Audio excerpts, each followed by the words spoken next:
অবসর নয়, এটি শ্রদ্ধায় মোড়ানো এক নতুন যাত্রার শুরু। অধ্যাপক সুশান্ত কুমার সরকারকে বিদায়ী সংবর্ধনা। নেত্রকোনার কেন্দ্র উপজেলার ঐতিহ্যবাহী বড়াপাড়া কামিল মাদ্রাসায় আজ এক আবেগঘন মুহূর্তে পরিণত হয়। অধ্যাপক সুশান্ত কুমার সরকারের অবসর গ্রহণের ৩৫ বছরের গৌরবময় শিক্ষকতা জীবনের ইতি টানার মাধ্যমে ১৯৯০ সালের ১ আগস্ট প্রভাষক হিসেবে যাত্রা শুরু করা এই নিবেদিত প্রাণ শিক্ষক দীর্ঘ কর্মজীবনের প্রতিটি ধাপে নিষ্ঠা, সততা ও প্রজ্ঞার ছাপ রেখে গেছেন। দীর্ঘ পথ চলায় তিনি শুধু একজন শিক্ষক হয়ে থাকেননি, ছাত্রদের প্রেরণা, সহকর্মীদের বন্ধু এবং সমাজের এক মানবিক আলোকবর্তিকায় পরিণত হয়েছেন। বিদায় অনুষ্ঠানের দিন ৩০ জন সোমবার সহকর্মীদের ভালোবাসায় সিক্ত হয়ে ফুলেল শুভেচ্ছার মাধ্যমে তাকে মাদ্রাসা থেকে শান্তিগোনার ভাড়া বাসায় পৌঁছে দেওয়া হয় এক ব্যতিক্রমী মোটরসাইকেল শোভাযাত্রায়। সেই মিছিল ছিল কৃতজ্ঞতার, সম্মানের এবং একজন আদর্শ শিক্ষকের প্রতি অকৃত্রিম শ্রদ্ধার বহিঃপ্রকাশ। অনুষ্ঠানে উপস্থিত ছিলেন শান্তিগোনা স্কুল অ্যান্ড কলেজের অধ্যক্ষ বাবুল আহমদ, রাজঘাট আলিম মাদ্রাসার অধ্যক্ষ আশরাফুল আলম সহ বহু সহকর্মী। নিজ বক্তব্যে আবেগ আপ্লুত সুশান্ত কুমার সরকার বলেন, ভিন্ন ধর্মাবলম্বী হলেও এখানে কখনো ভেদাভেদ অনুভব করিনি। সকলের আন্তরিকতা, ভালোবাসা এবং সহযোগিতায় আমাকে আজকের জায়গায় নিয়ে এসেছে। আমি তো সবাই মুসলমান, আমি এক হিন্দু, কিন্তু আমি এখানে যে হুজুরদের কাছে, এখানে কমিটির কাছে, এলাকার মানুষের কাছে একদম জনপ্রিয় হয়ে গেছিলাম, বুঝলেন।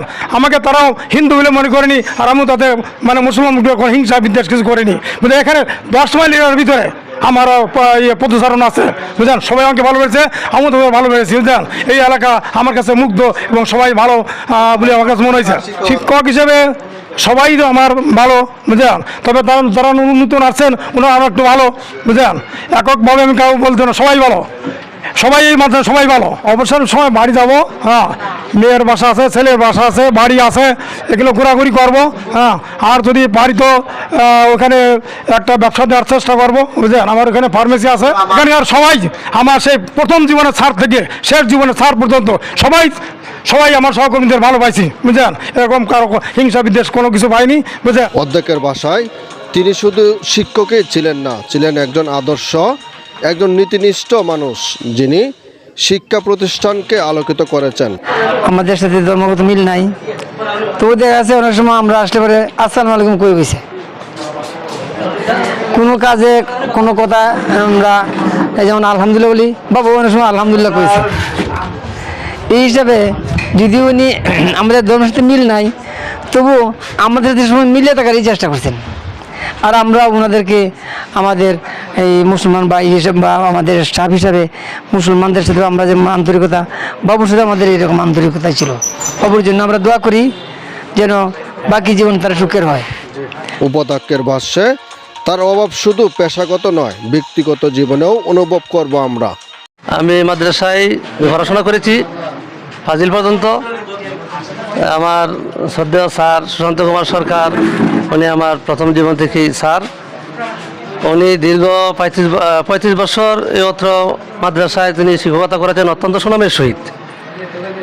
উনি যদিও অন্য ধর্মে ছিলেন, কিন্তু উনি আমাদের সাথে এমনভাবেই আন্তরিকতা, ভালোবাসা জাগাইছেন, সৃষ্টি করছেন যে সকলেই ওনাকে ভালোবাসছে।